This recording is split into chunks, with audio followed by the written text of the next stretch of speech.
से मदरसा नहीं, बंगाल के जो सरकारी स्कूलें हैं, कॉलेजें हैं,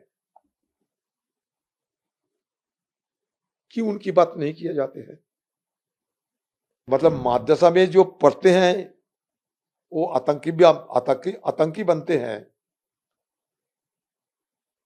अगर ये सोच बंगाल की बीजेपी पार्टी को रहे तो भाई दुख के अलावा और तो कुछ नहीं जता सकते। लीगल हो या इलीगल हो, देखना सरकार की कम है, अब देखो।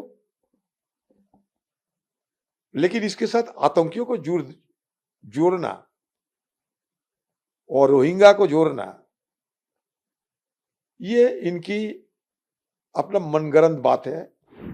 से मदरसा नहीं, बंगाल के जो सरकारी स्कूलें हैं, कॉलेजें हैं, क्यों उनकी बात नहीं किया जाते हैं?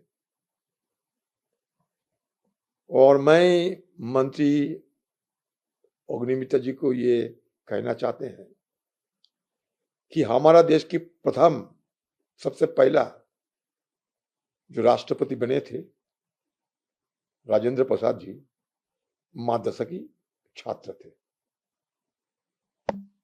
तो मतलब माद्रसा में जो पढ़ते हैं वो आतंकी बनते हैं। अगर ये सोच बंगाल की बीजेपी पार्टी को रहे तो भाई दुख के अलावा और तो कुछ नहीं जता सकते। लीगल हो या इलीगल हो, देखना सरकार की कम है, अब देखो। लेकिन इसके साथ आतंकियों को जोड़ना और रोहिंग्या को जोड़ना, ये इनकी अपना मनगढ़ंत बात है। क्योंकि इतना एसआईआर हुई, सत्ता पे सरकार आ गई, रोहिंग्या को दर्शन नहीं मिलते। रोहिंग्या कहीं भागे गए, रोहिंग्या बाजार से उब गए हैं, हवा हो गए हैं। तो ऐसा कैसा प्रशासन चल रहा है कि सब कुछ है फिर रोहिंग्या नहीं है। रोहिंग्या को अकाल लग गए बंगाल में। अभी एक तो कम से रोहिंग्या को पकड़ के दिखाना चाहिए था ना, एक रोहिंग्या।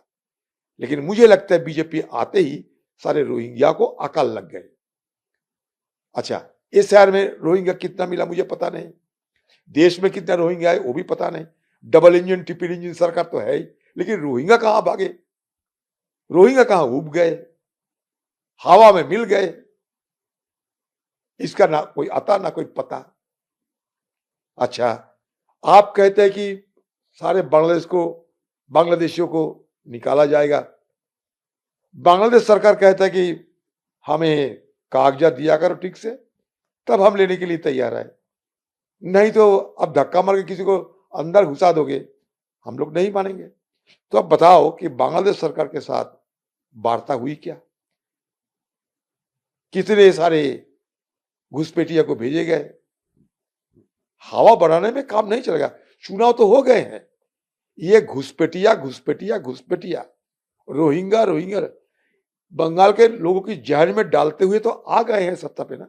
अभी तो कुछ करके दिखाओ, अभी तो पेश किया जाए कहां रोहिंग्या है, कहां घुसपैठिया है। और कितने बात भुनाते रहोगे? बंगाल की तरक्की के बारे में सोचो, बेरोजगारों की मदद करो, और कितना ध्रुवीकरण करते रहोगे? कम से कम ध्रुवीकरण के बदले रोजगारीकरण तो करो।